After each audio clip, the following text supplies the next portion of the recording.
നമസ്കാരം. ട്രംപിന് വെല്ലുവിളി. പുതിയ രാഷ്ട്രീയ പാർട്ടി ഉണ്ടാക്കാൻ ഇലോൺ മസ്ക്. അവസാനം അത് സംഭവിച്ചു. ഇലോൺ മസ്കും ഡൊണാൾഡ് ട്രംപും അടിച്ചു പിരിഞ്ഞു. അമേരിക്കൻ പ്രസിഡന്റ് ഡൊണാൾഡ് ട്രംപിനെതിരെ മുൻ ഡോജ് മേധാവിയും കോടീശ്വരനുമായിട്ടുള്ള ഇലോൺ മസ്ക് രംഗത്തെത്തിയിരിക്കുന്നു. ഗൗരവമായിട്ടുള്ള ആരോപണങ്ങൾ ഉന്നയിച്ചാണ് ട്രംപിനെതിരെ മസ്ക് രംഗത്ത് വന്നിരിക്കുന്നത്. അമേരിക്കൻ പ്രസിഡന്റ് ഡൊണാൾഡ് ട്രംപിനെ ഇംപീച്ച് ചെയ്യുമെന്നും പകരം വൈസ് പ്രസിഡന്റ് JD വാൻസ് അദ്ദേഹത്തിന് പകരം വരണമെന്നുമാണ് എക്സിലെ ഒരു പോസ്റ്റിലൂടെ മസ്ക് ആവശ്യപ്പെട്ടത്. ജെഫ്രി എപ്സ്റ്റീനെതിരായിട്ടുള്ള ലൈംഗിക ആരോപണ ഫയലുകളിൽ പ്രമുഖരുടെ പേരിനൊപ്പം ട്രംപിൻ്റെ പേരുമുണ്ടെന്ന ഗൗരവമായ ആരോപണവും എക്സിൽ പങ്കുവച്ചുകൊണ്ടാണ് മസ്ക് ഇങ്ങനൊരു വെളിപ്പെടുത്തലുമായി രംഗത്തെത്തിയത്. എപ്സ്റ്റീൻ ഫയലുകൾ പുറത്തു വരാത്തത് അതിനാലാണ് എന്നാണ് മസ്ക് ചൂണ്ടിക്കാണിക്കുന്നത്. അതായത് ട്രംപിൻ്റെ പേരുള്ളത് കൊണ്ട്.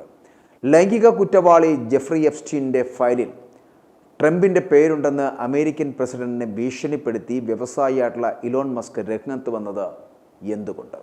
എന്താണ് ഈ എപ്സ്റ്റീൻ്റെ ഫയൽ? ജെഫ്രി എപ്സ്റ്റീനുമായിട്ട് ബന്ധപ്പെട്ട അന്വേഷണത്തിനിടെ കണ്ടെത്തിയ വിവരങ്ങൾ, ബന്ധപ്പെട്ട രേഖകൾ, കോണ്ടാക്റ്റ് ലിസ്റ്റുകൾ, കോൾ റെക്കോർഡുകൾ, ചാറ്റുകൾ, വീഡിയോകൾ, അദ്ദേഹത്തിൻ്റെ കൂട്ടാളികളുടെയും ക്ലയൻറ്റുകളുടെയും ഒക്കെ പേരുകൾ, മറ്റ് അന്വേഷണ ഡാറ്റ എന്നിവ ഉൾപ്പെടുന്ന ഫയലാണ് എപ്സ്റ്റീൻ ഫയലുകൾ. അങ്ങനെയാണ് അത് അറിയപ്പെടുന്നത്. എപ്സ്റ്റീനുമായി ബന്ധപ്പെട്ട് നടത്തിയ അന്വേഷണവും എപ്സ്റ്റീനുമായി ബന്ധപ്പെട്ട മെറ്റീരിയലുമായി ബന്ധപ്പെട്ട് നടത്തിയ അവലോകനങ്ങളും അമേരിക്കൻ ഭരണകൂടം അംഗീകരിച്ചിട്ടുണ്ട്. എന്നാൽ തിരഞ്ഞെടുത്ത രേഖകൾ മാത്രമേ ഇതുമായി ബന്ധപ്പെട്ട് ഇതുവരെ പുറത്തു വന്നിട്ടുള്ളൂ, അല്ലെങ്കിൽ പുറത്തു വിട്ടിട്ടുള്ളൂ. അപ്പോൾ ഉന്നത രാഷ്ട്രീയക്കാരുടെയും ബിസിനസ്സുകാരുടെയും സെലിബ്രിറ്റികളുടെയും ലൈംഗിക ആവശ്യങ്ങൾക്കായിട്ട് പ്രായപൂർത്തിയാകാത്തവരെ കടത്തി എന്ന കുറ്റം ചുമത്തപ്പെട്ട ജെഫ്രി എപ്സ്റ്റീനെതിരെ നടത്തിയ അന്വേഷണത്തിൻ്റെ ഫയലിലാണ് ട്രംപിൻ്റെ പേര് ഉണ്ട് എന്ന് ഇപ്പോൾ മസ്ക് ആരോപിച്ചിരിക്കുന്നത്. കരീബിയൻ ദ്വീപിലും ന്യൂയോർക്ക്, ഫ്ലോറിഡ, ന്യൂ മെക്സിക്കോ എന്നിവിടങ്ങളിലെ വീടുകളിലും എപ്സ്റ്റീനും അയാളുടെ ഉന്നത ബന്ധങ്ങളുള്ള അതിഥികളും ലൈംഗികമായി ഉപയോഗിച്ചിരുന്നു എന്ന് ആരോപിച്ച് നിരവധി സ്ത്രീകൾ നേരത്തെ തന്നെ രംഗത്ത് വന്നിരുന്നു. 2005 14-കാരിയെ ലൈംഗികമായി പീഡിപ്പിച്ചതുമായിട്ട് ബന്ധപ്പെട്ടുള്ള പരാതിയെ തുടർന്നാണ് ജെഫ്രി എപ്സ്റ്റീനെതിരെ അന്വേഷണം ആരംഭിക്കുന്നത് തന്നെ. അന്വേഷണത്തിൽ എപ്സ്റ്റീൻ 36 പെൺകുട്ടികളെ ലൈംഗികമായി ദുരുപയോഗം ചെയ്യുകയും ആക്രമിക്കുകയും ചെയ്തതായി കണ്ടെത്തി. 2 കേസുകളിൽ ഇയാൾ കുറ്റം സമ്മതിക്കുകയും 2008 ശിക്ഷിക്കപ്പെടുകയും ചെയ്തു. എന്നാൽ 13 മാസം മാത്രമാണ് എപ്സ്റ്റീന് ജയിലിൽ കഴിയേണ്ടി വന്നത് എന്നുള്ളതാണ്. പിന്നീട് 2019 ജൂലൈയിൽ പ്രായപൂർത്തിയാകാത്തവരെ ലൈംഗിക ആവശ്യങ്ങൾക്കായി കടത്തി എന്ന കുറ്റത്തിന് ജെഫ്രി എപ്സ്റ്റീൻ വീണ്ടും അറസ്റ്റിലായി. ബാല ലൈംഗിക പീഡന പരമ്പരയുമായി ബന്ധപ്പെട്ട വിചാരണയ്ക്കിടെ ലൈംഗിക കുറ്റവാളിയായിട്ടുള്ള ജെഫ്രി എപ്സ്റ്റീൻ 2019 ഓഗസ്റ്റിൽ ജയിലിൽ ആത്മഹത്യ ചെയ്തു.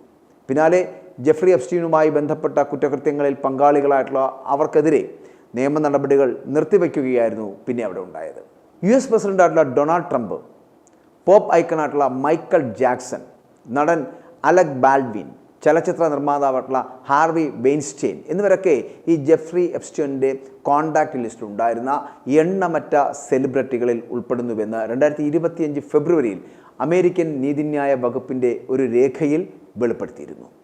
എന്നാൽ കേസിൽ ഇവരുടെയൊക്കെ പങ്കാളിത്തത്തെക്കുറിച്ച് അന്വേഷണത്തിൽ വെളിപ്പെടുത്തിയ ആ കാര്യങ്ങൾ ഇപ്പോഴും പൊതുജനങ്ങൾക്ക് ലഭ്യമായ നിലയിൽ പരസ്യപ്പെടുത്തിയിട്ടില്ല എന്നുള്ളതാണ്.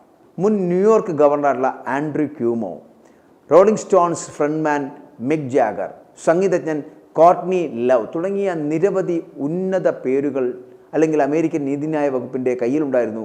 സൂപ്പർ മോഡലായിട്ടുള്ള നവോമി ക്യാമ്പൽ, കൂടാതെ റോബർട്ട് F. കെന്നഡി ജൂനിയറിൻ്റെ അമ്മ എഥേൽ കെന്നഡി, മുൻ സ്റ്റേറ്റ് സെക്രട്ടറി ആയിട്ടുള്ള ജോൺ കെറി, അന്തരിച്ച സെനറ്റർ ടെഡ് കെന്നഡി, അഭിഭാഷകൻ അലൻ ഡെ ഡെർഷോറ്റ്യൂ, നടന്മാരായിട്ടുള്ള Dustin Hoffman, Ralph Fiennes, American പ്രസിഡന്റായിട്ടുള്ള ഡൊണാൾഡ് ട്രംപിൻ്റെ മുൻ ഭാര്യ ഇവാനെ ട്രംപിൻ്റെയും മകൾ ഇവാങ്ക ട്രംപിൻ്റെയും ഒക്കെ പേരുകൾ ഈ പട്ടികയിൽ ഉൾപ്പെടുത്തിയിട്ടുണ്ട് എന്നായിരുന്നു ആ റിപ്പോർട്ടുകൾ.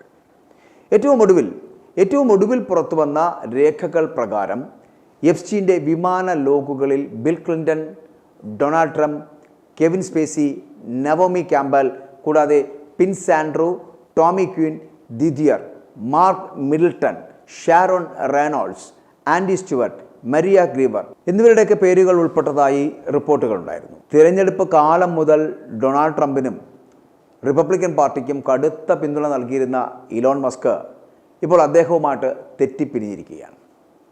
ഡൊണാൾഡ് ട്രംപ് അദ്ദേഹത്തിൻ്റെ സ്വന്തം സോഷ്യൽ മീഡിയ ആയിട്ടുള്ള ട്രൂത്ത് സോഷ്യൽ വഴിയും ഇലോൺ മസ്ക് തൻ്റെ സോഷ്യൽ മീഡിയ പ്ലാറ്റ്ഫോമായിട്ടുള്ള എക്സിലൂടെയും പരസ്പരം വിമർശിക്കുകയും വെല്ലുവിളിക്കുകയും കളിയാക്കുകയും ചെയ്യുന്ന പോസ്റ്റുകൾ പങ്കുവച്ചുകൊണ്ടേയിരിക്കുകയാണ്. US ഡിപ്പാർട്ട്മെൻറ്റ് ഓഫ് എഫിഷ്യൻസിയുടെ ചുമതല ഒഴിഞ്ഞതിന് പിന്നാലെ മസ്ക് US ബജറ്റ് ബില്ലിനെ വിമർശിച്ച് പോസ്റ്റ് പങ്കുവച്ചിരുന്നു. ഇതാണ് ട്രംപിനെ ചൊടിപ്പിച്ചത്.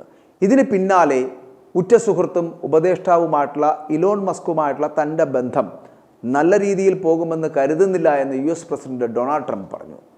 ടെസ്ല പോലുള്ള വൈദ്യുത വാഹന നിർമ്മാതാക്കളെ അടക്കം ബാധിച്ചേക്കാവുന്ന ബില്ലിനെ പ്രശംസിച്ച് സംസാരിക്കുന്നതിനിടെയാണ് മസ്കിനെതിരെ ട്രംപ് രംഗത്ത് വരുന്നത്. താനില്ലായിരുന്നുവെങ്കിൽ ട്രംപ് തിരഞ്ഞെടുപ്പിൽ തോൽക്കുമായിരുന്നുവെന്നും ഇത്തരത്തിൽ നന്ദികേട് കാണിക്കുന്ന ഒരാളിനെ കാണാൻ കിട്ടില്ല എന്നുകൂടി മസ്ക് പറഞ്ഞു വെക്കുന്നുണ്ട്. ട്രംപ് അധികാരമേറ്റ ഉടൻ സർക്കാർ ചെലവ് വെട്ടിക്കുറയ്ക്കുക എന്ന ഉദ്ദേശത്തോടു കൂടി സ്ഥാപിച്ച ഡോജിൻ്റെ തലവനായി ഇലോൺ മസ്കിനെ നിയമിച്ചിരുന്നു. ജോലി വെട്ടിക്കുറയ്ക്കുന്നത് ഉൾപ്പെടെയുള്ള മസ്കിൻ്റെ നിലപാടുകൾ അമേരിക്കയിൽ അന്ന് വലിയ പ്രതിഷേധങ്ങൾക്ക് വഴിവെക്കുകയും ചെയ്തിരുന്നു എന്നുള്ളതാണ്. ഇതിന് പിന്നാലെയാണ് ട്രംപും മസ്കും തമ്മിലുള്ള അഭിപ്രായ ഭിന്നതകൾ ഉണ്ട് എന്നുള്ള വാർത്തകൾ പുറത്തു വരുന്നത്. പിന്നാലെ മസ്ക് ഡോജിൻ്റെ നേതൃസ്ഥാനത്ത് നിന്ന് രാജിവെക്കുന്നു. എന്നാൽ ട്രംപ് ഭരണകൂടം എന്ന് പറയപ്പെടുന്ന ബിഗ് ബ്യൂട്ടിഫുൾ ബിൽ പാസ്സാക്കിയതോടു കൂടിയാണ് ഈ മസ്ക് ട്രംപ് പോര് എന്ന് പറയപ്പെടുന്ന പരസ്യമാകുന്നത്. എന്താണ് ഈ ബിഗ് ബ്യൂട്ടിഫുൾ ബില്ല് എന്നല്ലേ? അതായത് ട്രംപിൻ്റെ സർക്കാരിൻ്റെ ക്ഷേമ പദ്ധതികൾക്കായിട്ടുള്ള ചെലവുകൾ അത് കുത്തനെ കൂട്ടാനും ആഭ്യന്തര നികുതികൾ കുറയ്ക്കുവാനും ലക്ഷ്യമിട്ടുള്ള ബില്ലാണ് ഈ ബില്ലെന്ന് പറയപ്പെടുന്നത്. എന്നാൽ സർക്കാരിൻ്റെ അധിക ചെലവ് നിയന്ത്രിക്കുവാൻ ആവിഷ്കരിച്ച ഡിപ്പാർട്ട്മെൻറ്റ് ഓഫ് ഗവൺമെൻറ് എഫിഷ്യൻസിയുടെ പ്രവർത്തന ലക്ഷ്യത്തെ തന്നെ തകർക്കുന്നതാണ് ട്രംപിൻ്റെ പുതിയ ബില്ലെന്ന് മസ്ക് ഇതിനോട് പ്രതികരിക്കുകയായിരുന്നു. ബില്ല് നിരാശാജനകമാണ് എന്നും US ഗവൺമെൻറ്റിൻ്റെ സാമ്പത്തിക ഭാരം കുറയ്ക്കുന്നതിന് പകരം അത് കൂട്ടാനുള്ള ബില്ലാണ് ഇത് എന്നുമൊക്കെ മസ്ക് ഇതിനോടൊപ്പം തന്നെ ഈ ബില്ലിനെ വിമർശിച്ചിരുന്നു.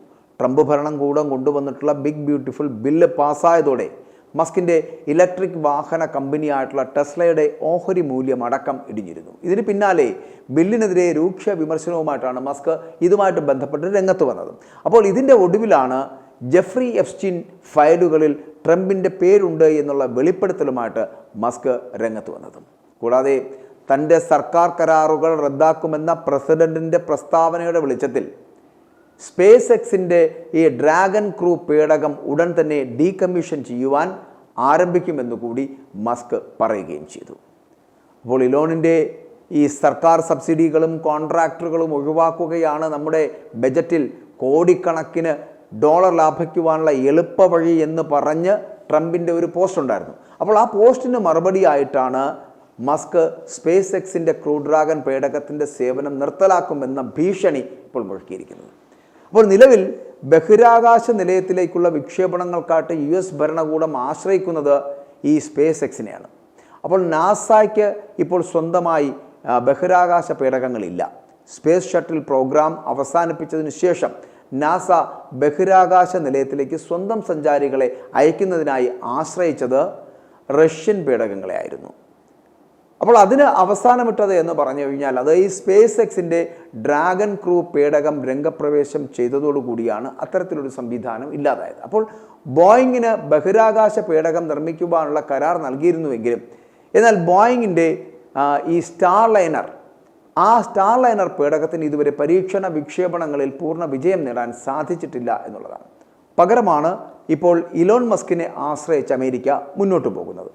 ഈ ഡോജിൻ്റെ തലപ്പത്ത് നിന്ന് മസ്ക് സ്ഥാനമൊഴിഞ്ഞ ശേഷം ട്രംപും മസ്കും തമ്മിൽ വാക്കുതർക്കം വളരെ വലുതായി മുറുകിയിരുന്നു. അപ്പോൾ ഇരുവരും തമ്മിൽ പരസ്യമായി പ്രതികരിച്ചു തുടങ്ങിയതോടെയാണ് കാര്യങ്ങൾ കൈവിട്ടു പോയിരിക്കുന്നത് ഇപ്പോൾ. കൂടാതെ US പ്രസിഡന്റ് ഡൊണാൾഡ് ട്രംപുമായിട്ടുള്ള ഗുരുതരമായിട്ടുള്ള അഭിപ്രായ ഭിന്നതകൾക്ക് പിന്നാലെ ശതകോടീശ്വരനായിട്ടുള്ള ഇലോൺ മസ്ക് പുതിയ രാഷ്ട്രീയ പാർട്ടി രൂപീകരിച്ചേക്കുമെന്നുള്ള റിപ്പോർട്ടുകൾ അടക്കം പുറത്തു വരുന്നുണ്ട്. അപ്പോൾ ഇതുമായിട്ട് ബന്ധപ്പെട്ടിട്ട് സാമൂഹിക മാധ്യമമായിട്ടുള്ള എക്സിൽ മസ്ക് അഭിപ്രായ സർവേക്ക് ഇപ്പോൾ തുടക്കം കുറിച്ചിരിക്കുന്നു. റിപ്പബ്ലിക്കൻസും ഡെമോക്രാറ്റുകളും അല്ലാത്ത 80% വരുന്ന ജനവിഭാഗത്തെ പ്രതിനിധീകരിക്കുന്ന ഒരു രാഷ്ട്രീയ പാർട്ടി രൂപീകരിക്കുവാൻ സമയമായില്ലേ എന്നതാണ് ഈ സർവേക്കൊപ്പം മസ്ക് ഉന്നയിക്കുന്ന ചോദ്യമെന്ന് പറയപ്പെടുന്നത്. അപ്പോൾ ഇതും ട്രംപിനൊരു വെല്ലുവിളിയാണ് എന്നുള്ളതാണ്.